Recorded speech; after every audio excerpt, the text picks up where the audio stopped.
नमस्कार। Voice of Indian laws में आपका स्वागत है। आज हम भारतीय नागरिक सुरक्षा संहिता 2023 यानी कि बीएनएसएस की अपनी यात्रा के बिल्कुल आखिरी पड़ाव पर हैं। हम देखने वाले हैं धारा 521 से 525 तक। ये धाराएं भले ही आखिर में आती हों, लेकिन ये इस पूरी संहिता की नींव का काम करती हैं। तो चलिए बिना देर किए सीधे इस विश्लेषण में उतरते हैं। अच्छा, शुरू करने से पहले एक जरूरी बात। ये पूरा विश्लेषण सिर्फ शैक्षिक मकसद के लिए है। इसे किसी भी तरह की कानूनी सलाह बिल्कुल ना समझा जाए। हमारा लक्ष्य तो बस कानून को आसान और सबके लिए सुलभ बनाना है। तो आज हम क्या क्या कवर करने वाले हैं? पहले बीएनएसएस का एक छोटा सा परिचय लेंगे, फिर धारा 521 से लेकर 525 तक हर एक सेक्शन को अच्छे से समझेंगे, और आखिर में जो लोग परीक्षा की तैयारी कर रहे हैं उनके लिए सबसे जरूरी पॉइंट्स पर भी फोकस करेंगे। तो देखिए, भारतीय नागरिक सुरक्षा संहिता 2023 इसने पुराने सीआरपीसी की जगह ले ली है और हमारे क्रिमिनल जस्टिस सिस्टम में एक बिल्कुल नया चैप्टर शुरू किया है। अब इसकी जो धाराएं हैं 521 से 525, इनको अक्सर मिसलेनियस प्रोविजंस या कह लीजिए विविध प्रावधान कहा जाता है। जानते हैं क्यों? क्योंकि ये वो नियम हैं जो किसी एक खांचे में फिट नहीं होते, लेकिन पूरे कानून को ठीक से चलाने के लिए बेहद जरूरी हैं। बिल्कुल वैसे जैसे किसी बड़ी मशीन को चलाने के लिए छोटे छोटे नट बोल्ट चाहिए होते हैं। चलिए शुरुआत करते हैं धारा 521 से। ये धारा उन खास प्रोसीजर से जुड़ी है जो तब लागू होते हैं जब हमारे सशस्त्र बलों यानी आर्म्ड फोर्सेस के किसी सदस्य पर किसी अपराध का आरोप लगता है। ये एक बहुत ही संवेदनशील और महत्वपूर्ण एरिया है। तो सवाल ये उठता है कि जब देश की रक्षा करने वाले किसी सैनिक पर कोई क्रिमिनल चार्ज लगता है तो होता क्या है? क्या उनका ट्रायल आम अदालतों में होता है या उनके लिए कोई अलग सिस्टम है?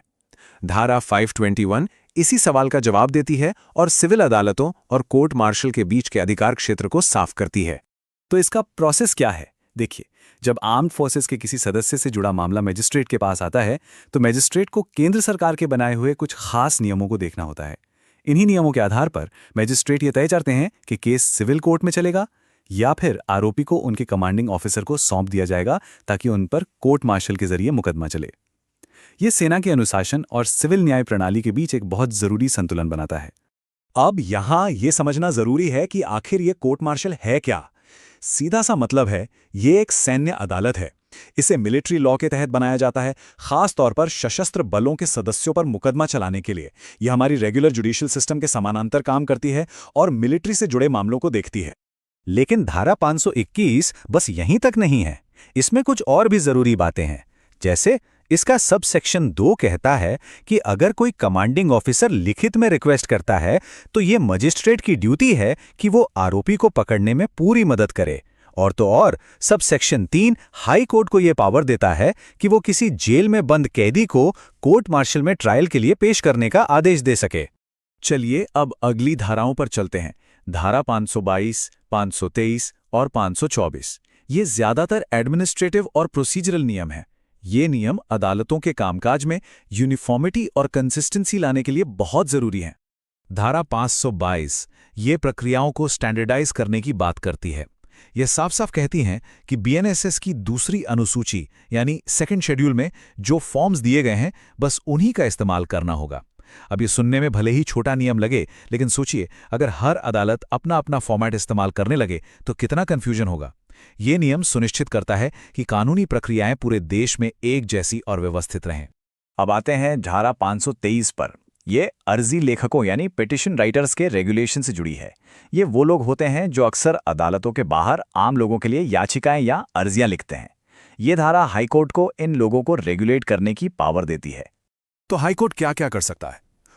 वो नियम बना सकता है कि कौन अर्जी लेखक बन सकता है, उन्हें लाइसेंस जारी कर सकता है, उनके काम करने के तरीके को कंट्रोल कर सकता है, और सबसे जरूरी वो कितनी फीस ले सकते हैं इसकी एक सीमा तय कर सकता है। ये आम लोगों को शोषण से बचाने के लिए एक बहुत ही जरूरी प्रावधान है। अगर कोई इन नियमों को तोड़ता है तो सजा का भी प्रावधान है, और इन सभी नियमों को ऑफिशियल गैजेट में पब्लिश करना भी जरूरी है। धारा 524 एक तरह से शक्तियों के ट्रांसफर का फ्लेक्सिबल प्रावधान है। देखिए, आमतौर पर जो एग्जीक्यूटिव मजिस्ट्रेट होते हैं वो एडमिनिस्ट्रेटिव और लॉ एंड ऑर्डर का काम देखते हैं, वहीं जुडिशियल मजिस्ट्रेट अदालती सुनवाई करते हैं। ये धारा कहती है कि अगर कोई राज्य सरकार चाहे तो कुछ खास सेक्शंस के तहत एग्जीक्यूटिव मजिस्ट्रेट की शक्तियों को फर्स्ट क्लास जुडिशियल मजिस्ट्रेट को दे सकती है। हाँ, इसके लिए विधानसभा से प्रस्ताव पास होना और हाई कोर्ट से सलाह लेना जरूरी है।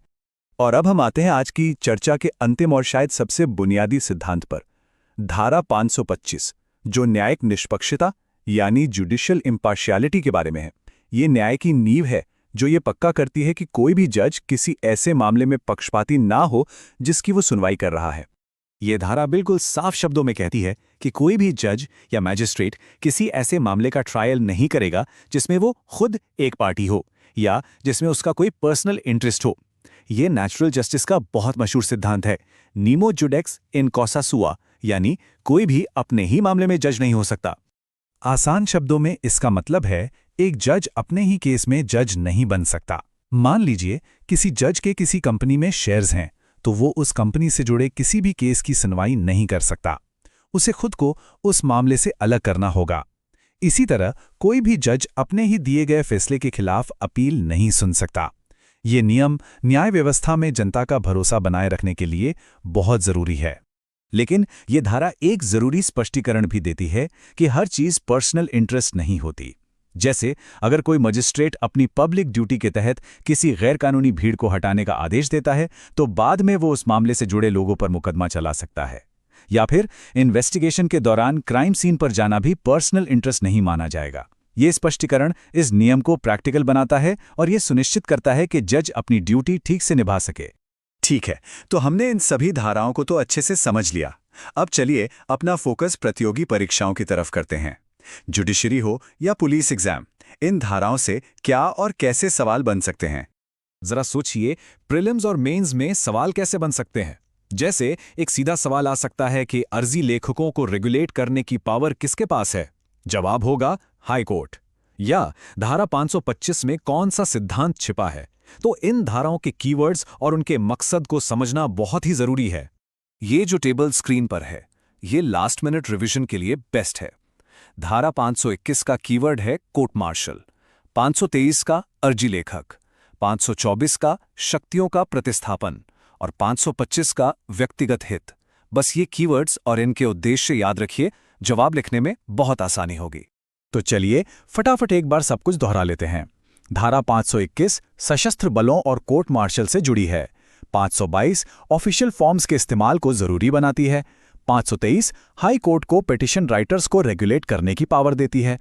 524 राज्य सरकार को मजिस्ट्रेट की भूमिकाओं में बदलाव करने की शक्ति देती है। और धारा 525 न्यायिक निष्पक्षता के सबसे मौलिक नियम को स्थापित करती है।